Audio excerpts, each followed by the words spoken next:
Halo semua, salam sejahtera Malaysia. Selamat datang ke channel Fels Lifestyle. Tonton dan Bapak yang amat dihormati, terima kasih kerana masih setia di dalam channel ini. Nah, hari ini kita akan bercakap ataupun saya akan menyampaikan satu maklumat yang pasti dinantikan ramai, sudah tentu berkaitan dengan belanjawan 2024 yang dibentangkan oleh Menteri Keuangan sendiri merangkap Perdana Menteri Malaysia, Datuk Seri Anwar Ibrahim. Kita direct to the point sajalah. Semua orang bercakap, kita bercakap-cakap tentang bantuan-bantuan yang akan disalurkan pada tahun 2024. Sudah pasti kita menantikan penambahbaikan jumlah bantuan. Sudah pasti dari Kerajaan Perpaduan kita berharapkan yang terbaik. Nah, ini adalah satu maklumat yang ramai perlu tahu berkaitan dengan skim Tunai Rahmah ataupun STR, di mana ini satu bantuan yang amat memberi kesan yang baik kepada rakyat. Hari ini saya akan menyampaikan satu maklumat dari Malaysia Kini. Skim Tunai Rahmah ditambah baik, kadar maksimum RM3.700.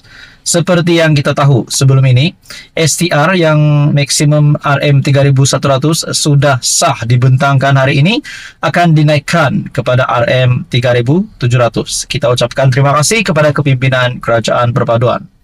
STR akan ditambah baik dan ditingkatkan di bawah belanjawan 2024 seperti yang dibentangkan oleh Perdana Menteri Datuk Seri Anwar Ibrahim di Dewan Rakyat.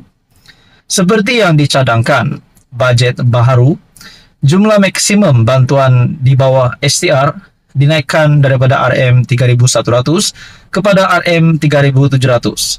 Nah, saudara-saudara, tuan-tuan dan puan yang amat dihormati, jadi ini satu berita baik kepada semua penerima bantuan STR, khusus kepada golongan belia, kepada warga emas dan semua yang menerima bantuan ini. Dalam pada itu kita juga tahu sebelum ini bantuan untuk belia adalah RM350, dan di dalam pembentangan ini sudah mengesahkan tambahan RM150 menjadikan kadar minimum untuk golongan belia yang menerima STR juga akan meningkat daripada RM350 kepada RM500. Manakala bayaran pertama, ini yang dinantikan ramai. Bayaran pertama STR untuk isi rumah biasanya maksimum RM300.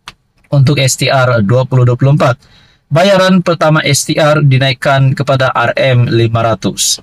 Insya Allah akan disalurkan sebelum Ramadan, kata Perdana Menteri merangkap Menteri Keuangan.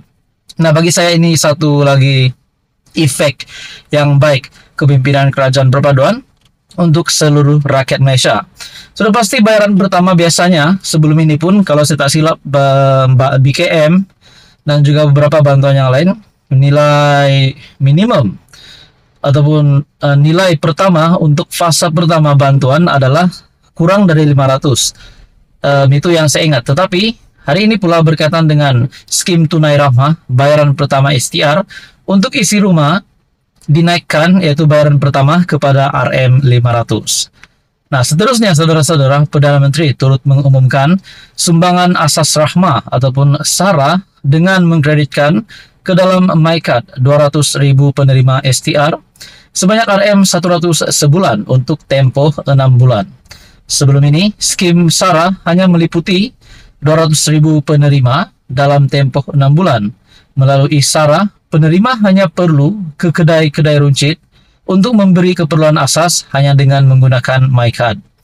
Mengambil kira maklum balas yang amat baik, kerajaan memutuskan untuk meluaskan manfaat SARA kepada 700,000 penerima STR yang akan menerima RM100 sebulan untuk tempoh 12 bulan, kata Anwar. Makna kata STR pada tahun ini ditambah baik pada tahun hadapan.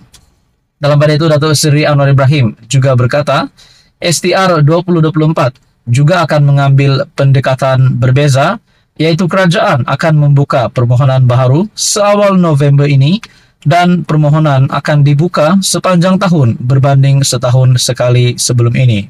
Insya Allah bayaran pertama pada bulan Februari.